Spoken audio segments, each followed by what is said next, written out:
Les hommes, dit le petit prince, ils s'enfoncent dans les rapides, mais ils ne savent pas ce qu'ils cherchent. Alors ils s'agitent et ils tournent en rond. Et il ajouta, ce n'est pas la peine. Le puits que nous avions atteint ne ressemblait pas aux puits sahariens. Les puits sahariens sont de simples trous creusés dans le sable. Celui-là ressemblait à un puits de village, mais il n'y avait là aucun village, et je croyais rêver. C'est étrange, dis-je au petit prince. Tout est prêt, la poulie, le seau et la corde. Il rit, toucha la corde, fit jouer la poulie. Et la poulie gémit, comme gémit une vieille girouette quand le vent a longtemps dormi. Tu entends, dit le petit prince, nous réveillons ce puits, et il chante. Je ne voulais pas qu'il fît un effort. Laisse-moi faire, lui dis-je. C'est trop lourd pour toi. Lentement, je hissai le seau jusqu'à la margelle, je l'y installai bien d'aplomb. Dans mes oreilles durait le chant de la poulie, et dans l'eau qui tremblait encore, je voyais trembler le soleil. J'ai soif de cette eau-là, dit le petit prince. Donne-moi à boire. Et je compris ce qu'il avait cherché.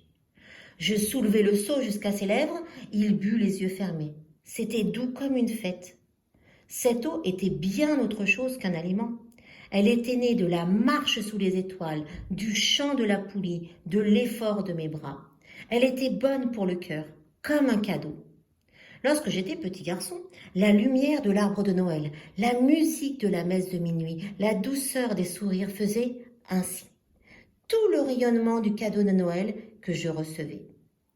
Les hommes de chez toi, fit le petit prince, cultivent 5000 roses dans un même jardin et ils n'y trouvent pas ce qu'ils cherchent.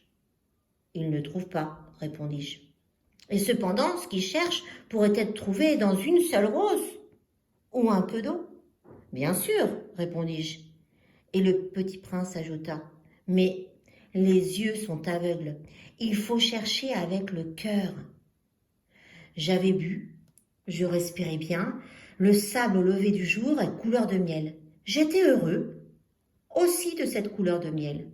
Pourquoi fallait-il que j'eusse de la peine? Il faut que tu tiennes ta promesse, me dit doucement le petit prince, qui de nouveau s'était assis auprès de moi. Mais quelle promesse? Tu sais, une muselière pour mon mouton. Je suis responsable de cette fleur. Je sortis de ma poche mes ébauches de dessin. Le petit prince les aperçut et dit en riant, « Ah, tes baobabs, ils ressemblent un peu à des choux. » Oh, moi qui étais si fière des baobabs. Ton renard, ses oreilles, elles ressemblent un peu à des cornes et elles sont trop longues. Et il rit encore. Tu es injuste, petit bonhomme. Je ne savais rien dessiner que les boas fermés et les boas ouverts. Oh, ça ira, dit-il. Les enfants savent. Je crayonnai donc une muselière et j'eus le cœur serré en la lui donnant. Tu as des projets que j'ignore. Mais il ne me répondit pas. Il me dit, tu sais, ma chute sur la terre, c'en sera demain l'anniversaire. Puis, après un silence, il dit encore, j'étais tombé tout près d'ici. Et il rougit.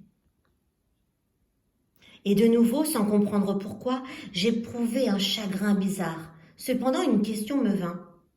Alors, ce n'est pas par hasard que le matin où je t'ai connu, il y a 8 jours, tu te promenais comme ça, tout seul, à 1000 miles de toutes les régions habitées. Tu retournais vers le point de ta chute. Le petit prince rougit encore. Et j'ajoutai en hésitant, à cause peut-être de l'anniversaire? Le petit prince rougit de nouveau. Il ne répondait jamais aux questions. Mais quand on rougit, ça signifie oui, n'est-ce pas? Ah, dis-je, j'ai peur. Mais il répondit, tu dois maintenant travailler. Tu dois repartir vers ta machine. Je t'attends ici. Reviens demain soir. Mais je n'étais pas rassurée.